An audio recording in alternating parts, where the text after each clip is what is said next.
9 IT мектеп лицейінің көркем еңбек пәнінің мұғалімі Оразбай Гүлдана Нұрсапарқызы. Педагогикалық идеялар панорамасына 5-ші А сынып көркем еңбек пәнінен бұйым дайындау тақырыбында сабақ өттім.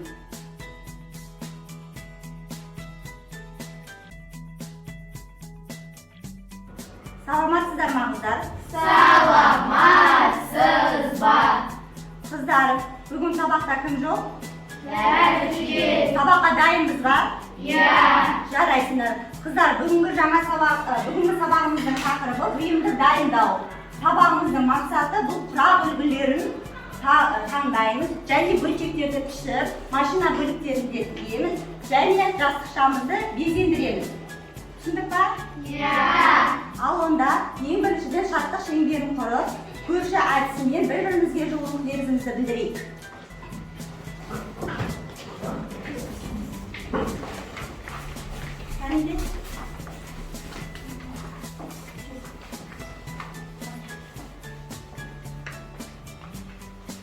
Бастаймыз кәне? Оң жақтағы көршіңді бір құшақта, сол жақтағы көршіңді бір құшақта, оң жақтағы көршіңе бір жымий, сол жақтағы көршіңе бір жымий, бірге барсын, бір үлкен отбасы. Жарайсыңдар қыздар.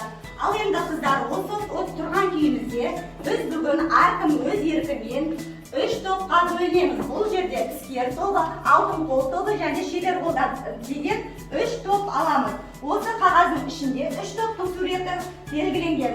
Сол қағазды алу арқылы топ-топқа бөлінеміз. Кәнеке қыздар, жылдамдатамыз.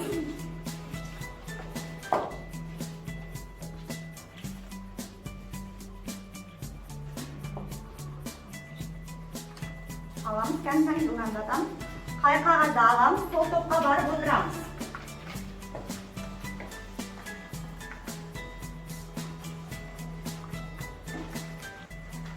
Кәнеке, көрдік қой, енді орнымызға жайғасамыз. Жылдам.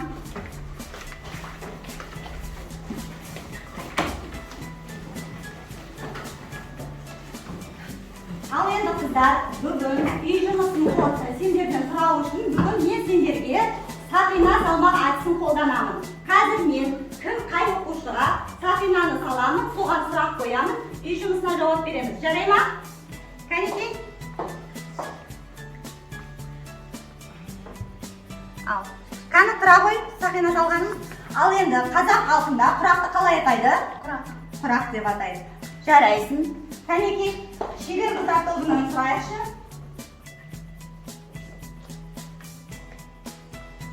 Орыс тілінде құрақты қалай атайды? Жарайсың, өте жақсы. Ал енді алтын қол тобының қыздарынан сұраймыз.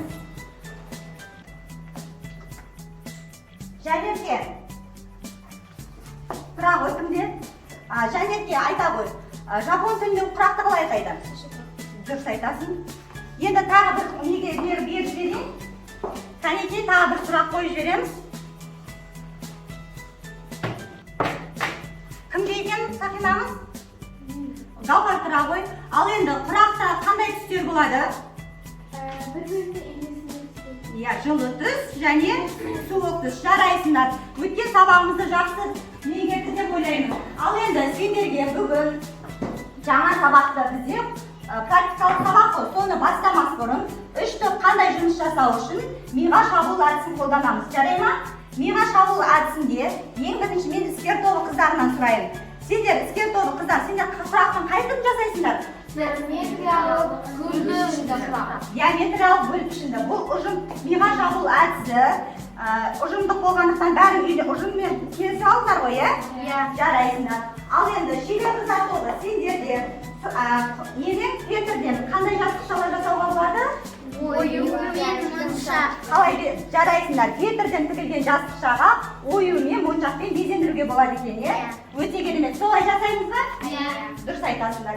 Ал енді алтын қол тобының қыздары, ал сендерде гүлді қандай гүл жасаймыз дедіңіз? Гүлді қандай маталардан, қандай заттардан жасауға болады? Гүлді біз матадан және матадан жасаймыз. Біз қазір матадан жасаймыз. Бұл бәрін келісіңдер ғой, мата қиындылардан жасайтын болу, жарайсыңдар. Ал енді олай болса, барлығымыз жұмысты жасамас бұрын қауіпсіздік ережесін білеміз бе? Иә. Білеміз,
İsker toba, kega koyunlar. Korkap шығайық, жасықшамызда.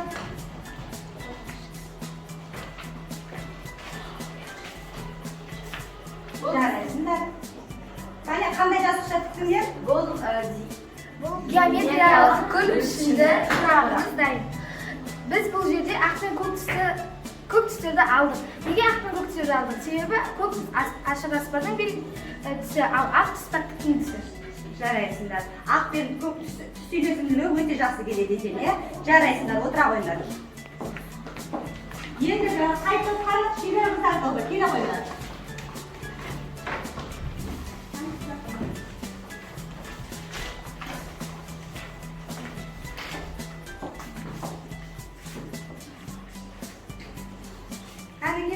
Biz bu жерде ақ фильтрмен қара фильтрдің үйлесімділігін көріп, осы екі фильтрді үш-үш қысымладықта жабыстырдық және оған қанатты құс деген оюды жабыстырып. Қанатты ою, жарайсыңдар. Оны немен безендірдіңдер тағы? Моншақтармен безендірдіңдер. Өте жақсы. Кәнеке отыра қойыңдар. Келесі алтын қолы қыздар. Кәнеке келе қойыңдар, алтын қолы. Өте әдемі жасықша жасапты. Кәнеке. Бұл жерде сендер жасықша немен безендірдіңдер? Біз бұл жерде жасықшаларды гүлдермен безендірдік. Гүлдерді неден жасадыңдар? Гүлдерді біз маталардан, қиындыларынан жасадық. Жарайсыңдар. Содан кейін немен тағы мата гүлдерін Біз матаны үш-үшке қырқып алдық және оларды бір-біріне жабыстырып жастықпен алдық. тік-тіктен келе? Иә, тік. Одан кейін гүлдерді матаның қиқымдарынан бірге қостық. Жарайсыңдар. Отыра қойыңдар. Өте жақсы.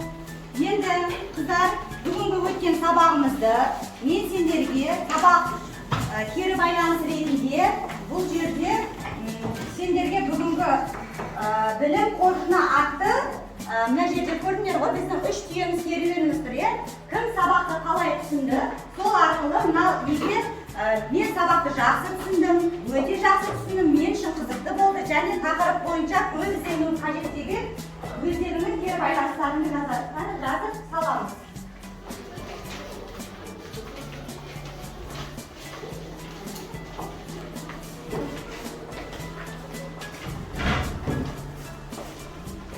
Жарайсыңдар қыздар. Мен өте жақсы түсіндім, мен үшін қызықты болды дегендерің барлығына түсінікті ғой, жұмысыңыз, Ал енді үйге тапсырма, осындай жасықшаларды үйде өз ойларынан жасап келуге болады. Түсіндіңіз ғой, Жарайды, онда жақсы сау болыңдар. Сау болыңдар.